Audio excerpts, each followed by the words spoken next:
ఏ ఎస్పీతోనో ఇబ్బంది వస్తే డీజీపీకి చెప్పొచ్చు, ఆయనతోనే ప్రాబ్లం అయితే ఎవరికి చెప్పుకోవాలంటున్నాడు మైక్ అంత నోరు అంబటి రాంబాబు. ఏమైందంటే ఏదో పాత కేసు గురించి సోదేస్తున్నాడు. రాంబాబు గోలేందో చూద్దామా? హలో రాంబాబు, నువ్వు ఈ మధ్య సొక్కల్లో చంద్రుడు అయిపోయావు.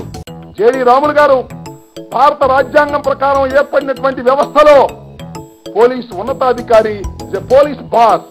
డీజీపీ అని అందరికీ తెలుసు, ఆయన ఏ బ్యాచ్ అని నిన్ను అడగలా. చంద్రబాబు నాయుడు గారి హెరిటేజ్ డిపార్ట్మెంట్ లో పనిచేస్తున్నటువంటి మేనేజర్ గా దయచేసి వ్యవహరించవద్దని కూడా నమస్కారం పెట్టి చెప్తున్నాం. ఎవరితో పెట్టుకుంటున్నావు? న్యూసెన్స్ కేసు కింద లోపలేస్తారు, జాగ్రత్త. పోలీసు వ్యవస్థే లేకపోతే కంచె చేను వేస్తే ఏమైపోతామని అడుగుతా ఉన్నా. ఇంట్లోకి ఏమన్నా దొంగలు వచ్చారా? దారిగాసి నీ జేబు కొట్టారా? నేను ఎంతో బాధగా చెప్తున్నా. నేను ముప్పాళ్ళ మండలంలో జరిగినటువంటి సంఘటనలో 2 సార్లు డీజీపీ గారిని కలుసుకున్నటువంటి సందర్భాన్ని నేను ఈ సందర్భంగా గుర్తు చేస్తున్నా. ఇది మంచి పద్ధతి కాదు. ఇంకోసారి వస్తే లోపలేస్తామన్నారా? ఎందుకంత ఫీల్ అవుతున్నావు? ఇప్పటికైనా లా అండ్ ఆర్డర్ని కాపాడే విధంగా. ఎర్ర చందనం అమ్ముకొని బతికే స్మగ్లర్లని పట్టించుకోవద్దంటావా? తెలుగుదేశం గాని, కాంగ్రెస్ గాని, వైఎస్ఆర్సీపీ గాని ఎవరైనా సరే దుష్ట శక్తులుగా వ్యవహరిస్తే అణచడానికి ప్రయత్నం చేయాలి. డీజీపీతో నీకొచ్చిన ఇబ్బంది ఏందో చెప్పు.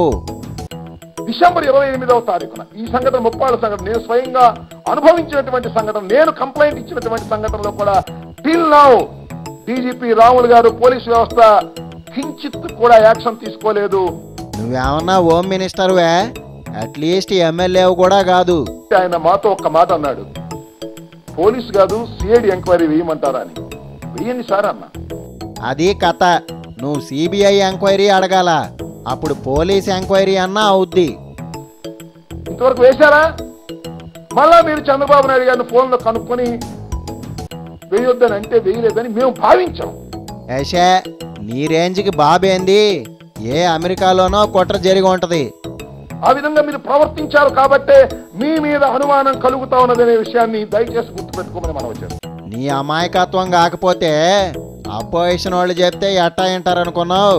ఒక్క విధంగా చెప్పాలంటే జేడి రాములు గారు అక్కడ డీజీపీగా లేరేమో, చంద్రబాబు నాయుడు గారే కాకి బట్టలు వేసుకొని డీజీపీగా వ్యవహరిస్తున్నారనేటువంటి భావన, బాధ మా గుండెల్లో ఉందని మనం చేస్తున్నాం.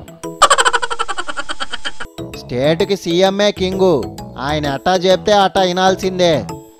పోలీస్ వ్యవస్థ దోషుల్ని శిక్షించేందుకు ప్రయత్నం చేయాలి, బ్యాడ్ ఎలిమెంట్స్ ని నొక్కివేయడానికి ప్రయత్నం చేయాలి, ధర్మాన్ని కాపాడడానికి ప్రయత్నం చేయాలి. కష్టపడి ఎర్ర చందనం నరికే వాళ్ళని జైళ్లలో పెట్టడం అన్యాయం కదూ. పోలీసు వ్యవస్థ అంటే గౌరవం ఉన్నది, పోలీసు అధికారులంటే మరింత గౌరవం ఉన్నది. అందుకేనా మీ జగన్ అట్ట ఆడిపోసుకున్నాడు? పోలీస్ వ్యవస్థని కించపరిచే విధంగా గాని, పోలీస్ వ్యవస్థ మీద అపనమ్మకం, విశ్వాసం సన్నగిల్లే విధంగా గాని మాట్లాడవలసినటువంటి అవసరం గాని, అలాంటి ఉద్దేశం గాని వైఎస్ఆర్ కాంగ్రెస్ పార్టీకి కానీ జగన్మోహన్ రెడ్డి గారికి కానీ లేదనే విషయాన్ని దయచేసి గమనించాలని మనం చేస్తాం. నోటితో మాట్లాడతా నొసటితో ఎక్కిరించడం ఎట్టాగో మిమ్మల్ని చూసి నేర్చుకోవాలా. జగన్మోహన్ రెడ్డి గారు వ్యాఖ్యానించింది డీజీపీ రాముడు గారి గురించి వ్యాఖ్యానించడం జరిగింది.